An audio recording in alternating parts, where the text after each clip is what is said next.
queridos alunos do 6º ano, eu sou a professora Maiara, da Escola Menino Jesus. Estou aqui com vocês para a gente iniciar o capítulo 4, onde nós vamos falar sobre viver a arte. Vamos falar de uma artista baiana chamada Goya Lopes, que faz uso da moda e arte como profissão. Vamos falar também sobre arte egípcia, mais especificamente sobre as estatuetas egípcias. Então vamos lá. Então, a Goya Lopes, ela nasceu na Bahia, ela se formou na Escola de Belas Artes da Universidade Federal da Bahia, na UFBA, estudou na Itália. Quando ela voltou da Itália, onde ela se especializou em design, expressão e comunicação visual, ela criou a própria empresa chamada Didara. Com essa empresa, ela investiu nos seus projetos de design têxtil, começou a desenvolver desenhos, escolhendo tons e fazendo a arte final desses desenhos.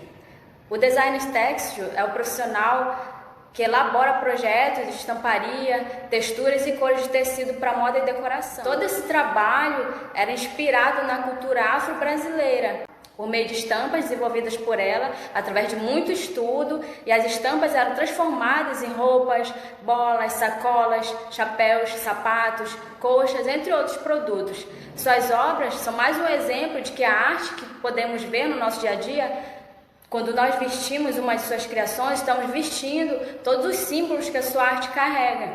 Você consegue perceber também, a partir daí, a utilização da arte como profissão. Agora vocês vão assistir um vídeo de todo esse trabalho que a nossa artista faz com a moda e a arte na sua vida.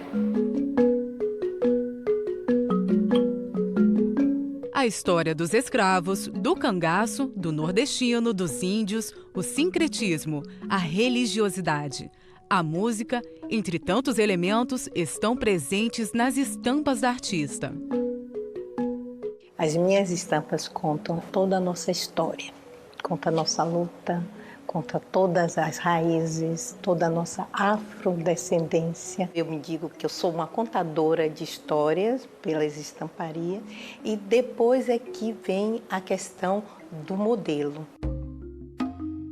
A arte e a moda não entraram por acaso na vida dela. Me formei em artes plásticas pela UFBA e depois eu consegui uma bolsa de estudo para estudar na Itália de design.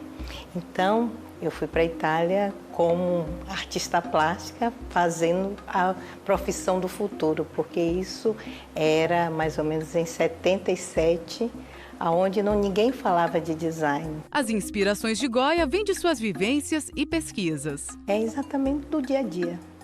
Quando eu percebo alguma coisa, tem várias histórias. Eu tenho uma história que eu recebi um livro, aí depois outra pessoa me deu outro livro, e depois uma pessoa falou, eu juntei.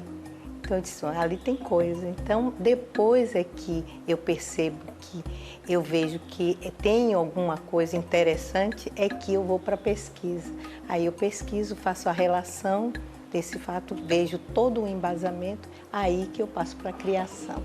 Quando eu vou fazer a criação, já está todo formado na minha cabeça, porque eu já vivenciei, já li, e aí fica mais fácil você criar, porque você está com todos os elementos. Essa foi uma exposição que eu fiz em Nova York, que era individual e que eles queriam a temática Oxóssi. Goya se orgulha de ver e vestir uma geração empoderada. O meu trabalho foi uma maneira de empoderar a minha cultura por meio de uma coisa do cotidiano. Porque ao mesmo tempo que eu fazia arte, são peças que têm um potencial artístico, ao mesmo tempo eu trazia ela para o dia a dia, para o cotidiano.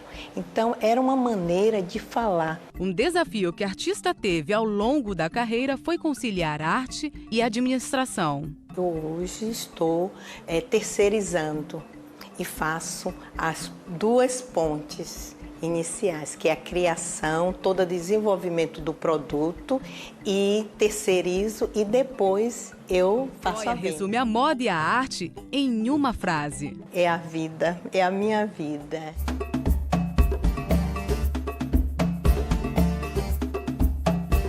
Agora nós vamos falar um pouco de arte egípcia, as estatuetas egípcias, que eram denominadas também como chaves. Bem, a marca da arte egípcia é a escrita avançada e a religião.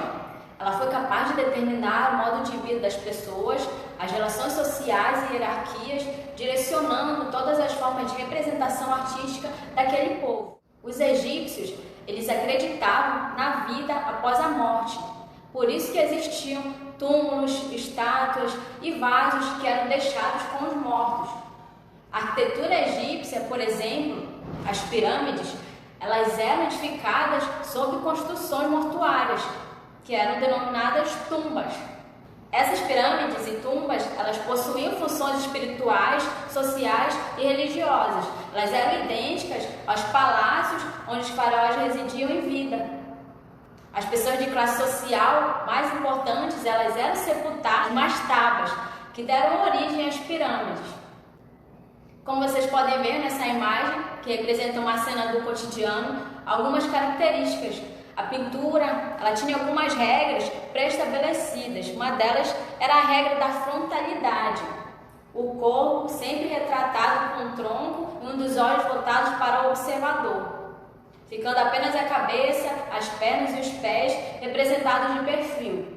A escultura também era muito importante devido à crença na vida após a morte. Os egípcios mumificavam os corpos dos mortos para que fossem preservados e se utilizavam de esculturas que produziam o seu corpo com o máximo de detalhes possível. Aí você tem um exemplo de uma escultura, o busto da rainha Nefertiti.